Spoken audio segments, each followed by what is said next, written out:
Hello, my friend. Game on. Half of the country thinks we are headed in the wrong direction. More than half of the country thinks the Prime Minister is not doing a good job. Those were the conditions in which Peter Dutton started the election battle. It'll be called tomorrow. We'll talk about it tonight, about the number of seats, the where, the what and the how. But the 5 things you need to know about what I thought was a pretty impressive speech from a man who, in just a few weeks' time, may well end up the Prime Minister of this country. Certainly an alternative to the current who, as I say, the polls say more than half of the country is dissatisfied with. The 5 things you need to know about the speech and about why I think that it starts the election campaign in the best way possible for the opposition. This is a conversation about help that is needed now, not help in a year, 15 months' time. As you know, we have remained laser-focused and almost obsessed with cost of living because of the effects that it has had on everyday Australians. I remember the story of a woman who was living in a car in Perth. She had a job. She has kids. They live in the car. The way that they could make sure that they had drinking water at the end of each and every day was to go and buy a bag of ice. That would then melt throughout the day, and that's what they would drink.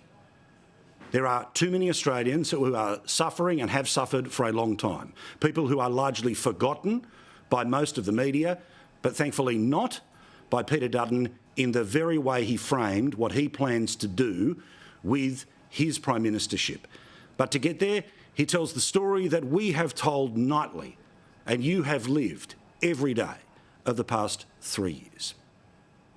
Your bills tell the true story of Labor's cost of living crisis. And here's the facts of the Albanese government's economic record. Rents are up by 18%. Housing is up by 14%. Groceries up by a staggering 30%. Electricity is up by 32%, and insurance is up for many households and businesses by 35%. He brought to the national conversation his moment to be heard uninterrupted for 30 minutes across the airwaves of Australia, the stories of those that are oh so forgotten by too many.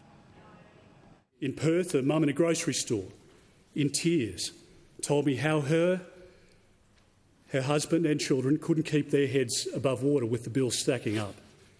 In Adelaide, I spoke with a food manufacturer whose electricity prices had gone up by about 300%. In Victoria, I spoke with a supermarket employee, a woman in her 60s, who had a machete held against her throat during a robbery. In Brisbane, I listened to a young couple in their 30s who have moved back in with their parents because they simply can't buy a home, even though both of them are working overtime. For so many Australians, aspiration has turned to anxiety, optimism to pessimism, and national confidence to national uncertainty. The truth is Australians can't afford 3 more years of the Albanese government.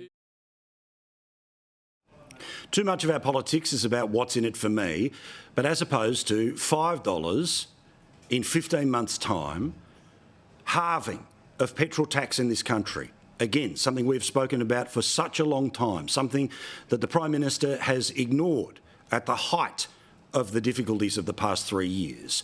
Well, Peter Dutton now has turned every single petrol station and its price board into a billboard for his case for change, because upon his election, the fuel tax will be halved. A coalition government will halve the fuel excise for 12 months. And then we'll review it. And we'll make sure that that comes in on the first day that our parliament sits. For a household with 1 car filling up once a week, that's a savings of about $14 a week, or around $700 over the year. For a household with 2 cars filling up once a week, that is a savings of $28 a week, or around $1,500 over 12 months.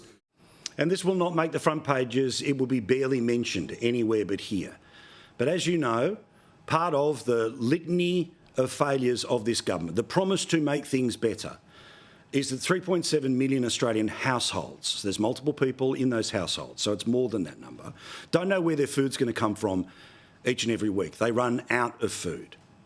By a Thursday night, they're worried about what they're going to give their kids for lunch, if anything, tomorrow. The federal government spends hundreds of billions of dollars at a time when charities are serving people around the block when it comes to food. Finally, a leader who recognises that the help that is needed now is to give extra money to the charities who are doing that help now. To scale up assistance and provide immediate relief, we will commit $50 million for food charities like Food Banks, Second Bite and Oz Harvest to expand their services and to include school breakfast programs. The 5 things you need to know about the Dutton speech delivered with passion and force tonight. A man who wants to take the country back in the right direction. Immediate help upon his election. The second, a real plan for the future, not just bribes to get through an election. One of the key things that was announced today and will be repeated all the way through the election is it's one thing to make a vague promise, it's another thing to hold up a piece of paper that you will pass through the parliament and make the law of the land. Tonight, I commit a coalition government to the following. We will introduce 4 critical pieces of legislation on the first sitting day in the next parliament. 1, the Energy Price Reduction Bill. 2, the Lower Immigration and More Homes for Australians Bill. The Keep Australians Safe Bill and the Guaranteed Funding for Health, Education and Essential Services Bill. Part of all of these plans is to make sure that more gas is going to be put into the system, and the gas that is produced by the system currently will now start to be put aside. A national reservation of gas, meaning that we will not be affected by what happens around the world. We will be able to set our own price on the technology that will get us through the next decades. This plan will prioritise domestic gas supply, address shortfalls and reduce energy prices for Australians. This is all about ensuring Australian gas is for Australians. Yeah. We will immediately introduce an East Coast gas reservation. Yeah. This will secure an additional 10 to 20% of the East Coast demand, gas which would otherwise be exported for use in other markets by consumers in those countries.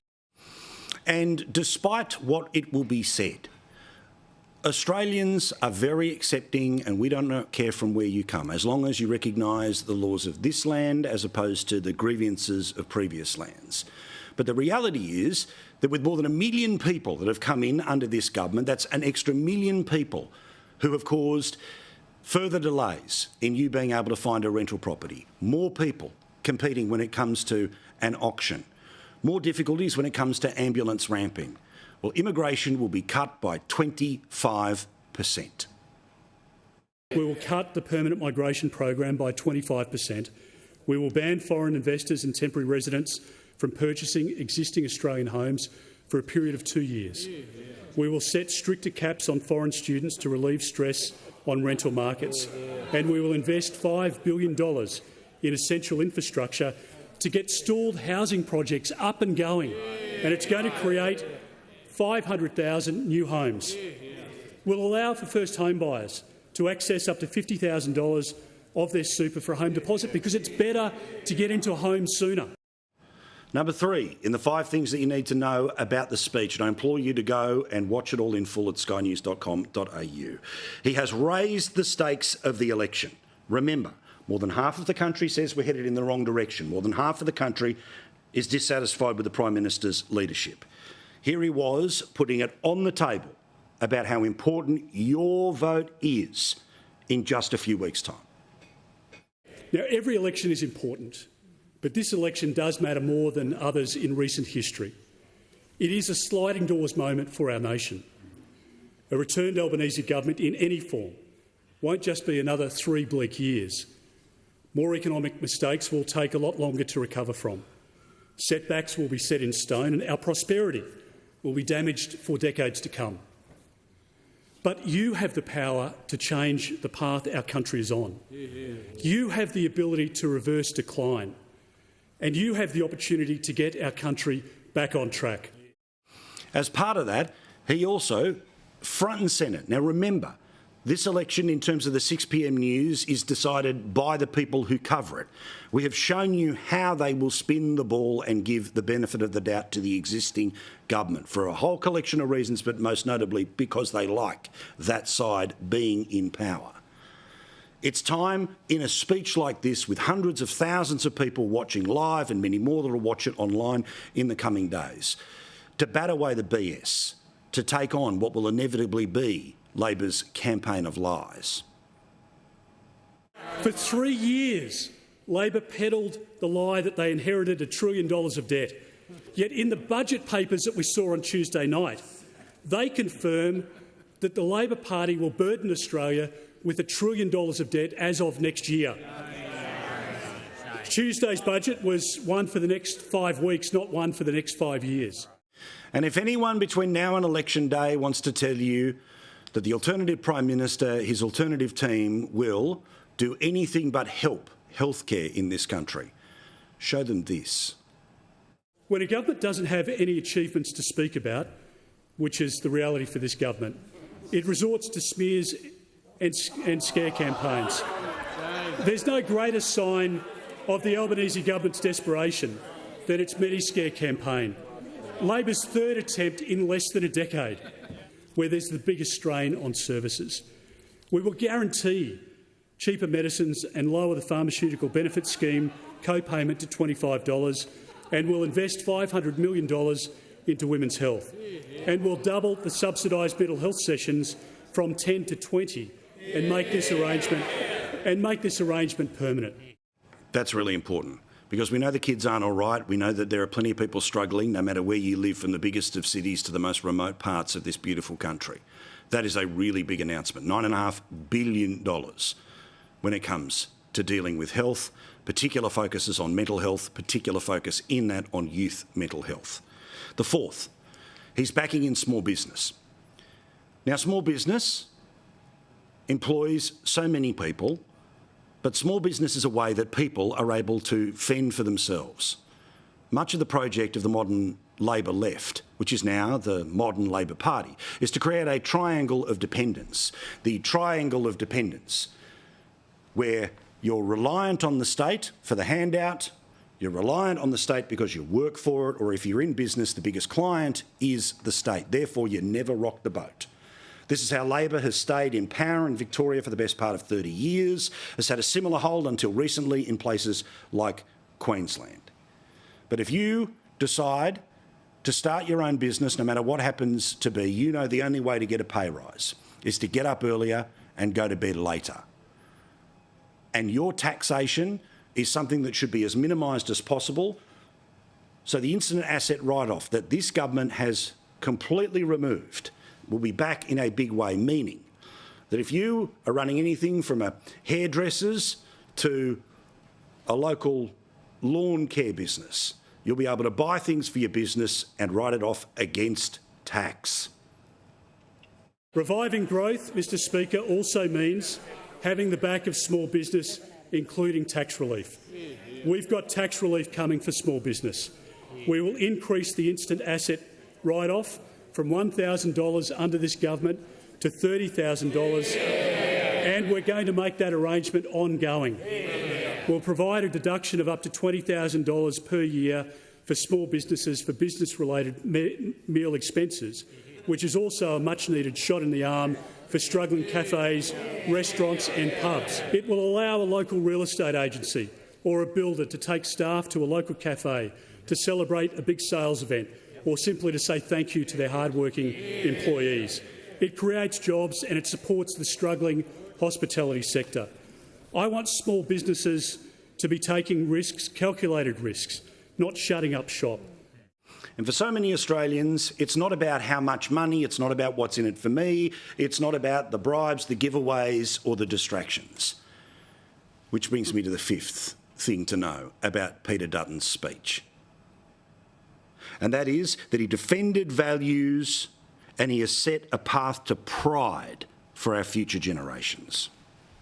We will nurture pride and unity in our country. We will provide support to the Australian Defence Force to keep us safe today and into generations ahead, at a time when we most need it. That starts, of course, by making sure that we don't fail young Australians. And I think this is an incredibly important point. A coalition government will restore a curriculum that teaches the core fundamentals in our classrooms, a curriculum that cultivates critical thinking, responsible citizenship and common sense. These are the focuses of a Dutton government. That education matters, that pride in your nation matters, that making sure that a country that is focused on its future matters. And that comes from the top. This Prime Minister has a disapproval rating above 50%. More people are unimpressed with his leadership than impressed with his leadership, something Peter Dutton promises to change. I will be a strong leader with a steady hand. I will make the tough decisions, not shirk them. I will put the national interest first. I will lead with conviction, not walk both sides of the street. And his closing pitch, which will be heard in many ways over many days between now and when you get the chance to vote for or against the current government. This is the closing argument of a man who is ready to lead.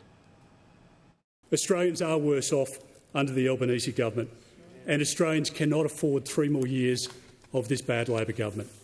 I say to Australians tonight, at this election, you can make the right choice. A better choice for you, a better choice for your family, and a better choice for your country. Together, let's build a stronger, safer and better Australia, and let's together get our country back on track.